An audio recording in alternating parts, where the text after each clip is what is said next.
নমস্কার দর্শকবৃন্দ, আজকের ভিডিওতে আপনারা জানতে পারবেন বাস্তুশাস্ত্র অনুসারে কিভাবে আপনার হারানো জীবনসঙ্গীকে আবার ফিরে পেতে পারেন।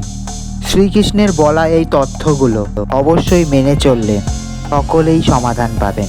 শ্রীকৃষ্ণের সাধনা ও বাস্তুশাস্ত্রের বিশেষ টিপস আপনাদের জীবন বদলে দিতে প্রস্তুত।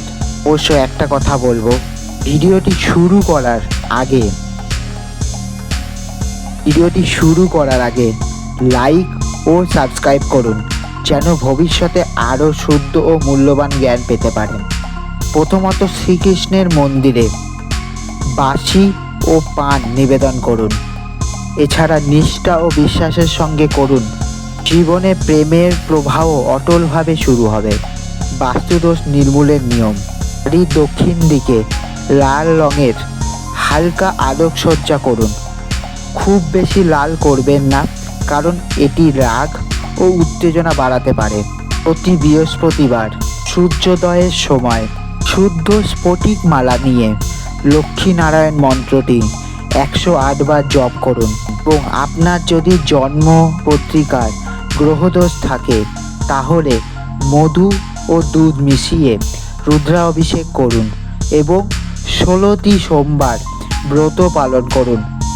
বাস্তুর 5 উপাদানের সমতা বজায় রাখুন, যেমন আগুন, জল, বাতাস, পৃথিবী এবং আকাশের সঠিক ব্যবস্থাপনা করুন।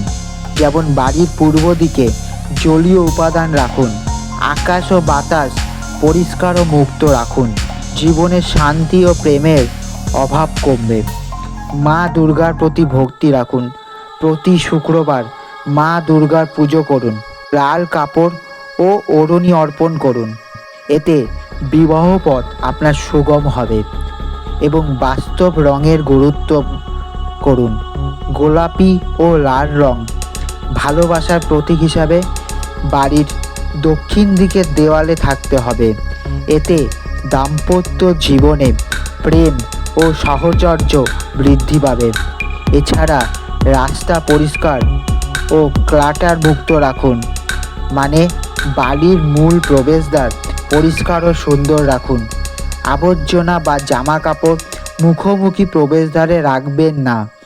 প্রেম ও শান্তির প্রবাহ বাধাহীন হয় এতে। আজ শেখানো এই সব বাস্তব জিনিসগুলো বাস্তুশাস্ত্র শ্রীকৃষ্ণের উপায় মেনে চললে নিশ্চিতই আপনার জীবনসঙ্গী আবার ফিরে আসবে।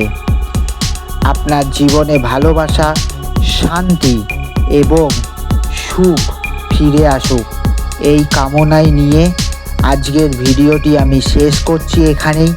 ভিডিওটি যদি আপনাদের ভালো লেগে থাকে তাহলে অবশ্যই বন্ধুরা একটা ছোট্ট লাইক দিয়ে অবশ্যই চ্যানেলটিকে সাবস্ক্রাইব করতে ভুলবেন না।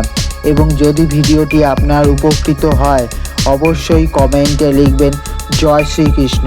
এবং ভিডিওটি অবশ্যই সকলের কাছে শেয়ার করুন যারা এই সমস্যার মধ্যে রয়েছে, এবং অবশ্যই তাদের খুব গুরুত্বপূর্ণ।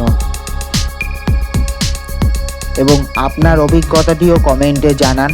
আমাদের সাথেই থাকুন নতুন আরও জাদুময় বাস্তু ও আধ্যাত্মিক টিপসের জন্য। সবাই বলুন জয় শ্রীকৃষ্ণ,